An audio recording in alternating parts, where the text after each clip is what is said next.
అగ్రిగోల్డ్ బాధితులకి ఒకంత ఊరట.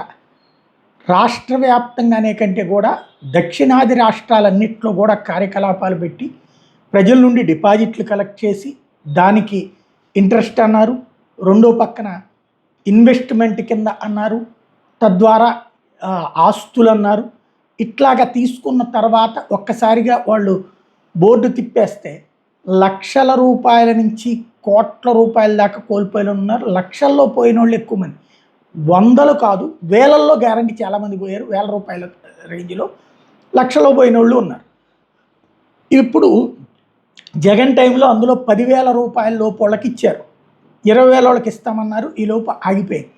జగన్ టీంకు ఉన్నటువంటి ప్రాబ్లం ఏంటంటే లీగల్ ప్రొసీడింగ్స్ చకచకా పూర్తి చేసి అట్లా చేయడము చేతకాదు. పాలనాపరమైనటువంటి ప్రాబ్లం ఉంది, అనుభవం లేమి వల్ల. చంద్రబాబు గారికి అనుభవం ఉండి అంతకుముందు 19 ముందు చేయలేదు, ఇప్పుడు మాత్రం సీరియస్గా ఎఫర్ట్ పెడుతున్నారు.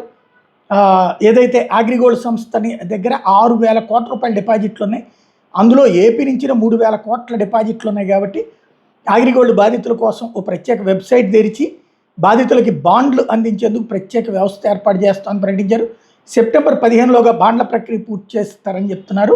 అగ్రిగోల్డ్ మీద నెల 11న చీఫ్ సెక్రటరీతో కీలక సమావేశం జరిపాక ఈ ఆస్తులని వేలం వేయమని చెప్పేసి పక్కన సిఐడికి ఆదేశాలు ఇచ్చారు. తద్వారా రాబట్టేటటువంటి కార్యక్రమం సీరియస్గా చేయబోతున్నారు. చాలా పెద్ద నిర్ణయం, చెయ్యగలరు బాధ్యతగా చేస్తే.